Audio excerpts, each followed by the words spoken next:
We're here with Ken. Ken, last name? Ken Brunges. We're at the Bennett Juniper. It's the largest known juniper in North America, western juniper of the southern subspecies. It sits here on 3.5 acres of private land owned by Save the Redwoods League in the middle of the Stanislaus National Forest. And about how old would you say this puppy is? We can prove it's 2,000 years old. Most estimates are that it's at least 3,000. Some have gone considerably higher. Take your pick, they're all impressive. The 2,000 minimum is from a unique dating method that I actually came up with. There's a marmot that lives inside the tree, and he drags out dead wood occasionally. We had it carbon-14 tested, and the samples were all very close to 2,000 years old. But we don't know from how far in and or how far up they came from. We just know they're from inside the tree. The 3,000 estimates based on a limited core sample. The tree's too big to take a core to the middle, and even if we had a bigger tool, it wouldn't do us any good because the tree's rotten and hollow in the middle, as are most junipers up here. Cool. What's the elevation we're at? We're at 8,400 feet right here, which is in this area the middle of the altitude range. This area you find them from about 6,000 feet to 10,000 feet. Ken, what is the perfect storm that came together here to create the environment, the biosphere here? One of the things is what we just mentioned is the altitude. It's in the middle of the altitude range. In terms of latitude, it's the range is the Sierra, so basically we're in the middle of the latitude range. So it's growing in the heart of the area that this species grow. And then there's just lots of other little things. It sits in a little bit of a bowl, so it's wind protected.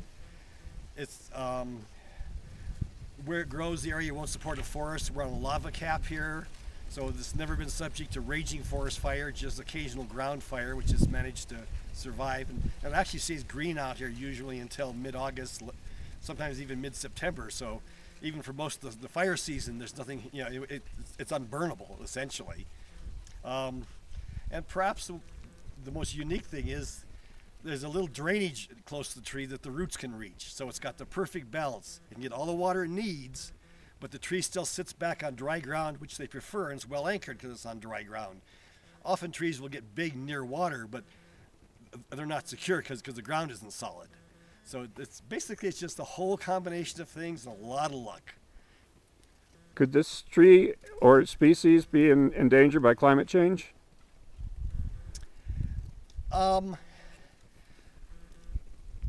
Probably not to a great degree because it has a 4,000 foot elevation range locally. So if it got, if the band it grows in moved up the hill, it would lose some of its territory, but it would still have lots of territory. So the area might be diminished, but we don't believe that there's any big threat from climate change.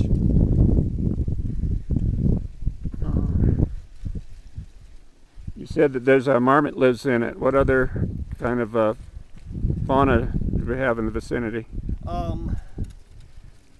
This tree usually gets lots of chipmunks in the fall when the berries are ripe.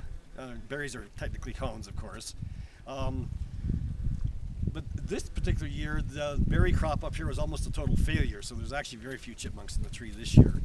It seems to be years where the junipers up here don't have berries, and the only thing I've been able to come up with is because this species has male and female trees, the week they were pollinating, it rained, and the pollen didn't make it because it seems like all of the female trees are either completely covered with berries or they have almost none. It's not like some trees do and some trees don't. It's like they're all on the same schedule, which to me adds up to it's a weather influence, and I'm guessing it stormed the week they were pollinating. So this tree is a female. This tree is a female. If people wanted to contact you, how would they go about that?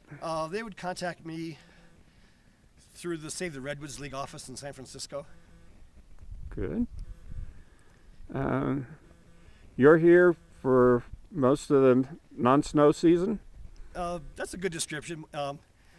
I'm here for when the road opens in early spring, which here at this elevation is mid-June until the end of October. So in 4.5 months, I get 3 seasons, spring, summer, and fall. I mean, most years before I leave, I've had one good snowstorm, and I'm always sweating getting out at the end of the season before I'm snowed in. How many visitors do you get annually? During the summer, we probably get 1,500 people over the course of the summer.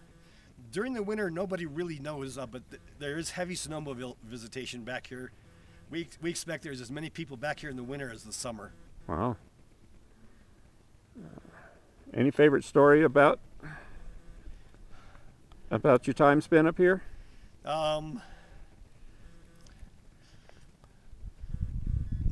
not really. A whole lot of stuff. Yeah. How many years you been at this? I started in '88. How'd you first hear about the Bennett? I vaguely, before I started, remember reading a newspaper story about some college class that was going to come up here. But I first came up here after Save the Redwoods League acquired the property. They were looking for some references on some local contractors to do some work here, and somebody in the league office knew I lived in the county, and rather than open the yellow pages, they thought they would ask people first. So I came up and looked at it and answered the question for them. And You interviewed them and said, okay. Ken, Yeah. one question. Sure. I just wanted to know and have it on tape there. What is the chest high diameter of the Bennett Juniper? the diameter at chest height is 14 feet. And diameter ground level is 22 feet. The tree's 87 feet tall. Sweet. This is your buddy? This is my buddy Seamus, who announces the arrival and departure of everyone. I got that. And I think that probably with this video, I'm not going to be able to truly capture the Bennett at this level. I'll have to get it at from another viewpoint. This would be the base of a Bennett. And we're moving up. It's 80, how many feet? 87 feet. 87 feet.